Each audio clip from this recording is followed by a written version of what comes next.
Welcome back to Fox 43 AM Live. Join us now as Lacey Kinder with Capper Foundation, helping us navigate the busy holiday season. Yes. I'm so glad you're here for this.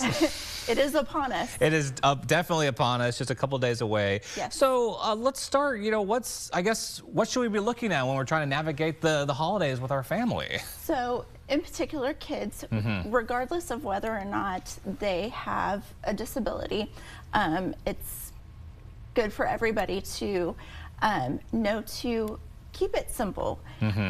Is the first main category that we like to share, which is don't overdo it.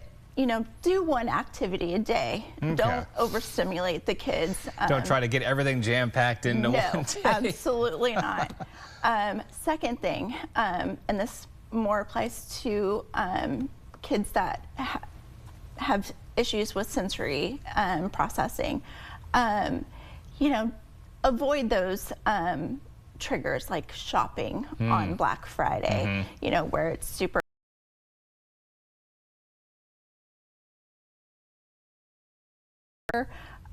spreading out the gift giving. So don't just do it on Christmas Day where it's hours upon hours of just exchanging gifts.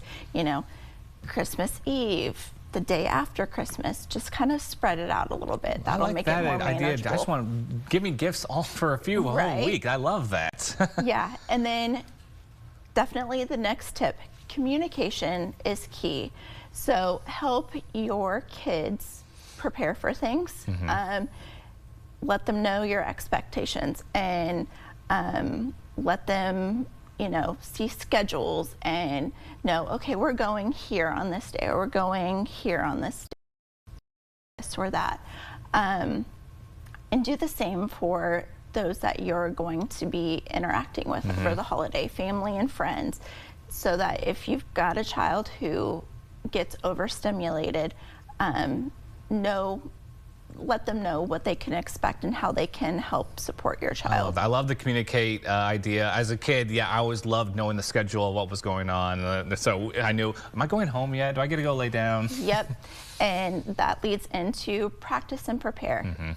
Keep routine as much as possible. So meal times and bedtimes, keep those the same, as close as possible.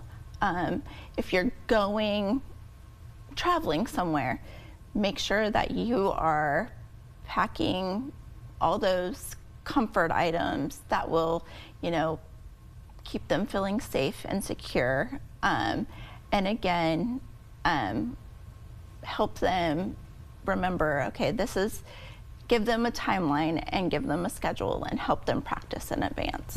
Yes, I'm learning that as well with the newborn.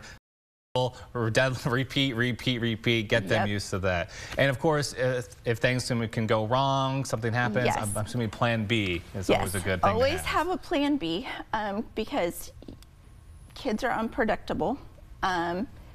Adults are unpredictable. So have a plan B, and have that plan B shared with your kids as well as family and friends, so that everybody knows what to expect, just in case your original plan doesn't go as expected.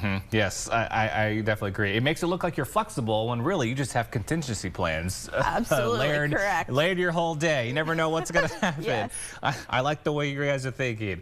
And I want to talk a little bit about Capper Foundation now as we're heading into the end of the year. I know year-end giving is a big thing for a lot of organizations.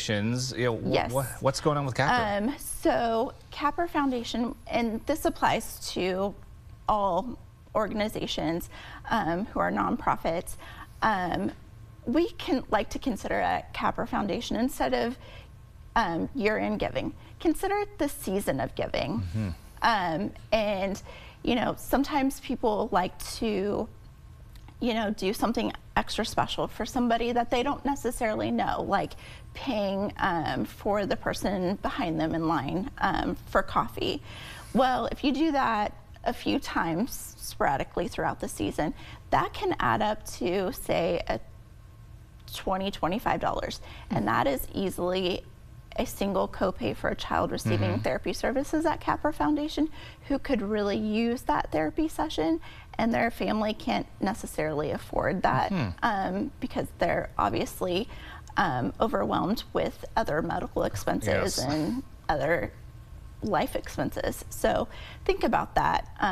You know, if you want to do something extra special, consider a small donation to our Children's Abilities Fund, and that'll cover a single copay for a child. That's, of course, it's such a wonderful thing that you do in helping out the children in the area. You know, and how can people donate and help you guys' mission? So the easiest way to donate is to visit our website, which is capper.org, and the donate button is up in the upper right-hand corner, or you can give us a call at our office here in Topeka at 785-272-4060. Wonderful. Easy as that. This holiday season. That's wonderful. That's fantastic. Correct. Well, Lacey, thank you so much for joining us this morning. So always great to have you guys on the show. Absolutely. And again, to learn more, you can visit capper.org.